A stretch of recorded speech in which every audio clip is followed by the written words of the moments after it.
Welcome back to part 3 of our best all-around rifle cartridge duo series. So we've narrowed it down by quite a bit.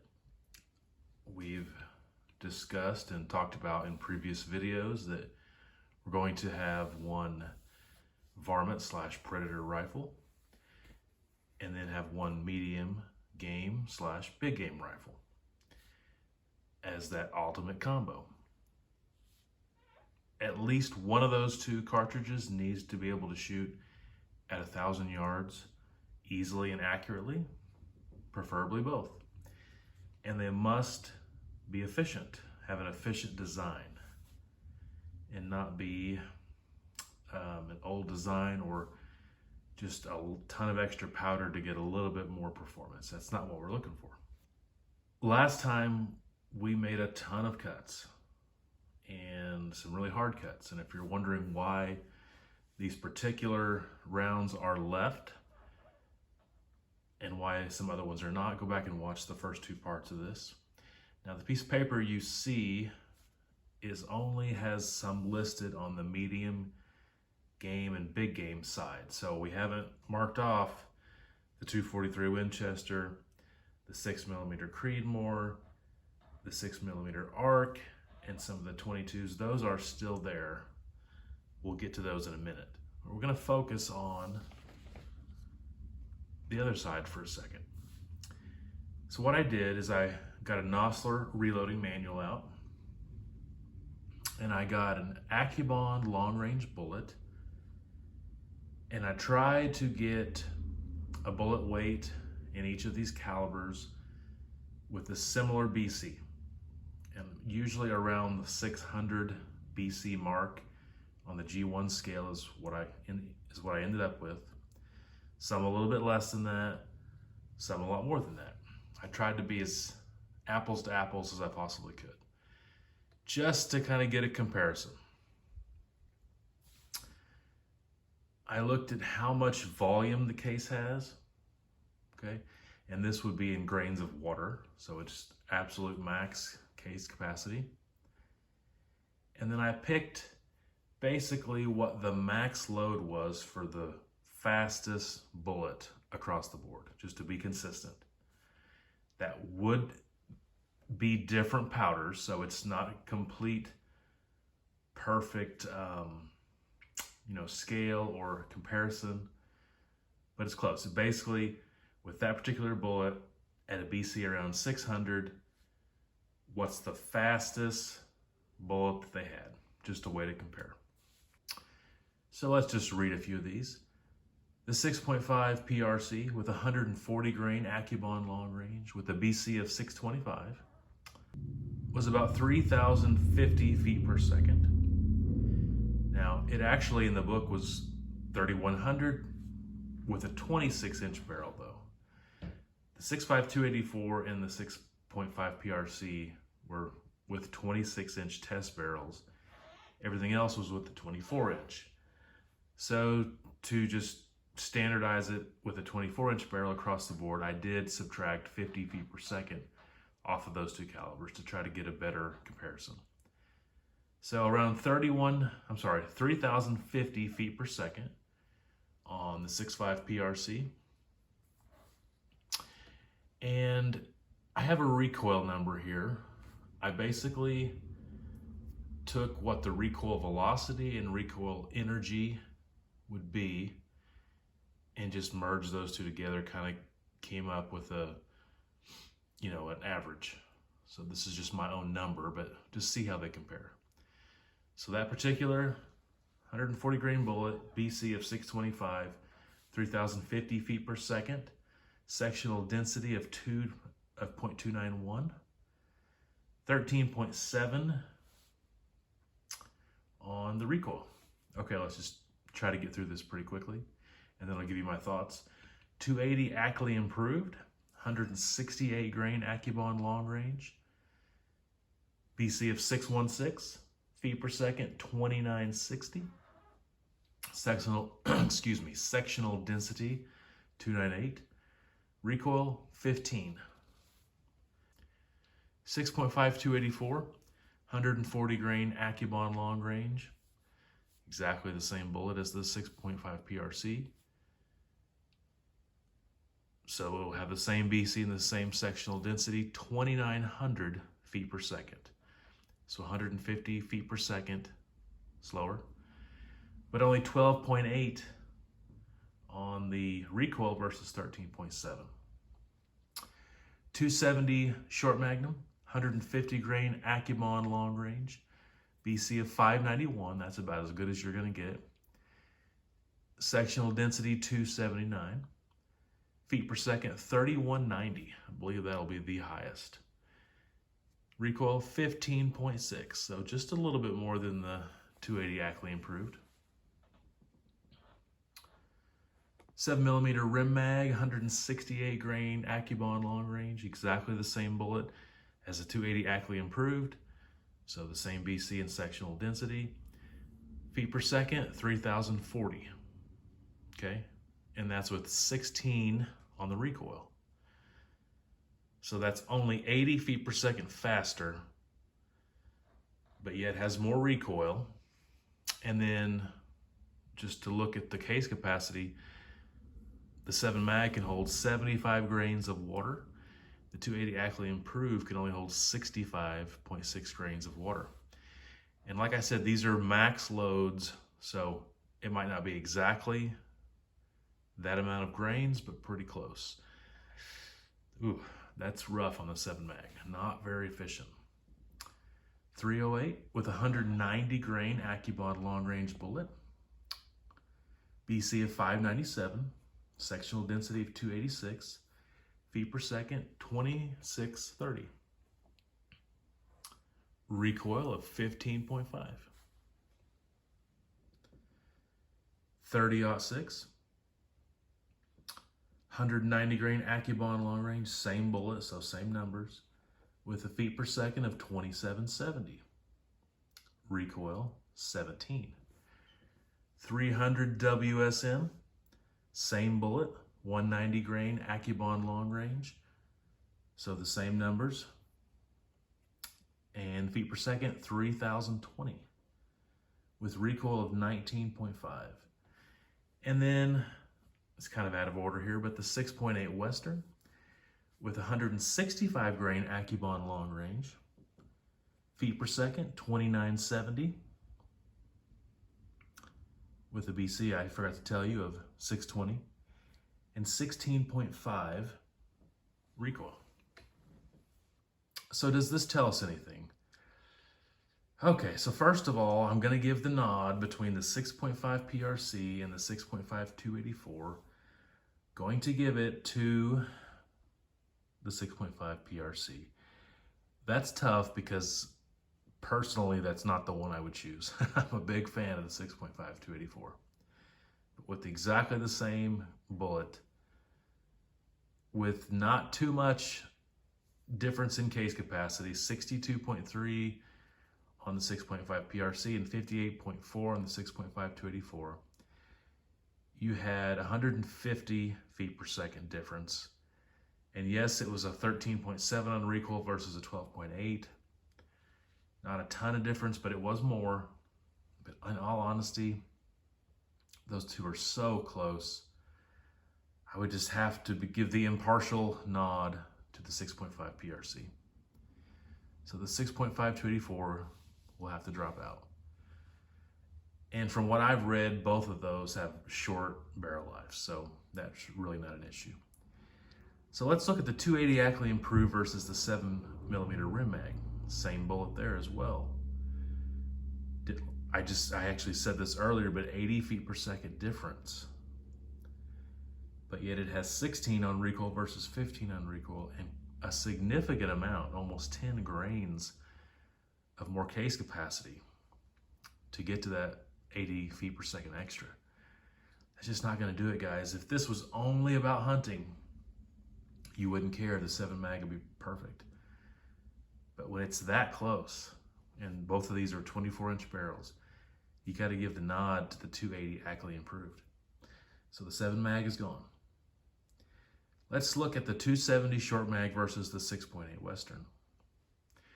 Another super tough one, because I'm partial to the 270 short mag. I know it doesn't have the versatility. Man, that 150 grain AccuBond long range is dynamite. It's phenomenal.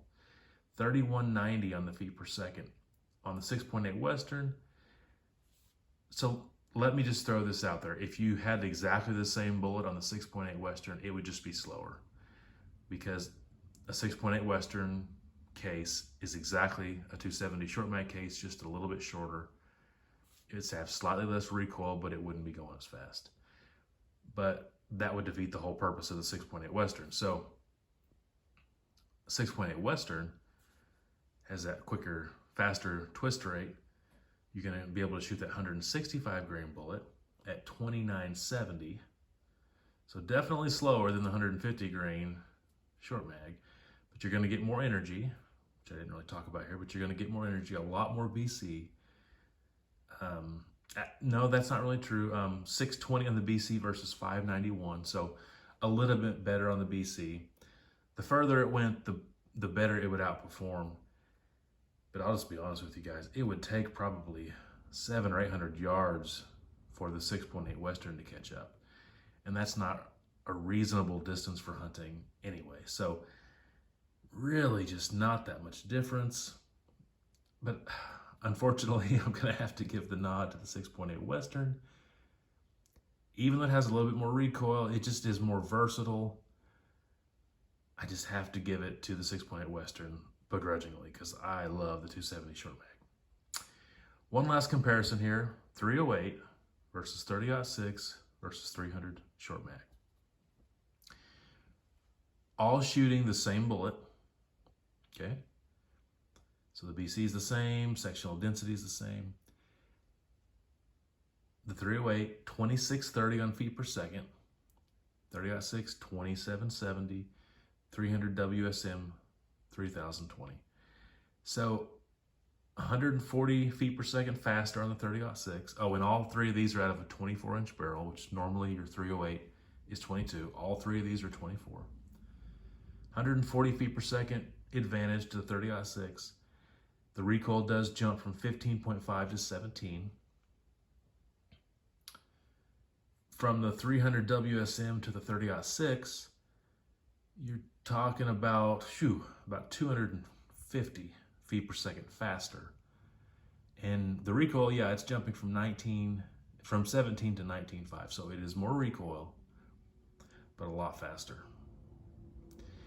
And the case capacity between the 30-06 and the 300 short mag is not as big of a difference as you'd think. There's 62.7 grains of water potentially to be able to put into a 30-06 case, and only 70.5 in the 300 WSM. So yeah, you get a little bit more case capacity, but not much, but a lot more speed. And there is a little bit more recoil, but man, that's pretty efficient. The 308, of course, is very efficient. It's doing that 2630 feet per second with only 47 grains of water potential. So the most efficient is probably the 308. But man, that 300 WSM compared to the 308, you're talking 400 feet per second. So it's just in a different category. And in all honesty, I just feel like the 300 WSM has the versatility of the 30-06 and the efficiency of the 308 are similar with the power of the 300 Win Mag. So I'm gonna have to give the nod to the 300 WSM, even though the 30-06 is probably my favorite round of all time. And I've killed more deer with the 308 than anything else. But I have to be true to my method here. So on this list, the ones moving forward will be the 6.5 PRC, the 280 Ackley Improved, the 300 WSM, and the 6.8 Western.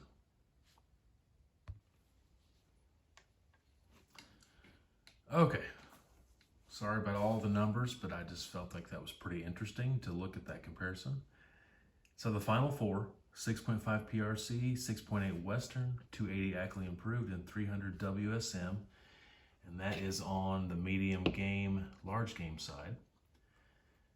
just out of pure honesty, that's not my 4 favorite by any stretch of the imagination, but they're 4 dynamite cartridges, all capable of long range shooting, all very efficient, and would all do fantastic for hunting. Now, on the other side, the varmint/predator hunting side, I don't have to put as much thought into it because I just feel it's an easier choice. So I'm going to narrow it down to 2. And this is actually pretty easy. So I'll just be clear. I just feel like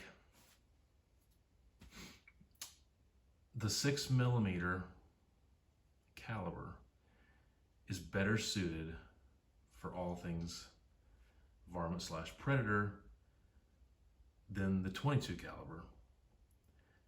If you're also talking about shooting at 1,000 yards accurately and easily, I don't think it would be as easy with a 22 caliber bullet to shoot at 1,000 yards. And if you're talking about prairie dogs specifically, or very small varmints, yeah, the 6mm are a bit of an overkill, but they're not going to kick that hard still. You know, it's doable. But everything else, especially you get up there to coyotes and wolves, you just don't want a 223. You don't want a 22-250. You don't want a 224 Valkyrie, in my opinion. I know the 224 Valkyrie is kind of engineered for the faster twist rates to shoot like that 90 grain bullet or the 85 grain bullet. And I know a lot of your 223s will come out in 1-in-7 twist, which you can get up there. Of the 3, the 22-250 is my personal favorite, but it's always geared with like a 1-in-12 twist or a 1-in-14 twist. Some modern ones like the Brownings, they have a 1-in-9, but generally speaking, it's a 1-in-12 or 1-in-14. It's just literally meant for super flat varmint shooting. Would not be ideal for long range. And even though your 223 and your 224 Valkyrie are better suited for long range because potentially getting the heavier bullets, you're still, to get that BC in that particular caliber bullet, you've got to go super fast. I mean, really fast, like 1-in-7 or even faster, maybe 1-in-6. If you want to get up there around the 90, 95 grain bullets to get that same BC. You know, if you're living here in Missouri like I am and you're just going coyote hunting, it's not a big deal. But if you're wanting to do everything and have the most efficient cartridge overall, I feel like the 22 calibers are just not going to make it. I feel like the 22-250 is really not the most efficient. You know, if you had a custom rifle and you made a 22-250 Ackley improved, it would be better suited. The 22-250 has very tapered sidewalls. It's a very tapered round, and it just really, I wouldn't consider it an ultra efficient round, though it's not inefficient. The 223 is, man, it's so common, it's so popular that a lot has been done with it. It's kind of like the 9mm of centerfire bolt action rifles or rifle cartridges. You can do a lot with it. And the 224 Valkyrie was based on an awesome idea, and it might just get better and better. But I'm going to cross those 3 out. If I wanted to do it all, varmint/predator rifle, and to easily and accurately shoot at 1,000 yards, I think I'd have to go with the 243 and the 6mm Creedmoor.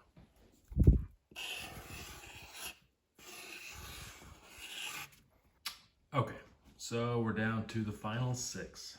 2 on the varmint/predator hunting side, 4 on the medium/large game hunting side. Now, once again, this is just my honest opinion. giving it to you as straight as I can possibly give it. These are not necessarily my favorite rounds of all time. So just know that I'm not picking my favorites here, but I'm trying to be as fair as I could be. And there'll be a part 4 where I give the winners, the one winner on this side and the one winner on this side. And that'll be the ultimate best all-around rifle cartridge duo. Let me say one thing.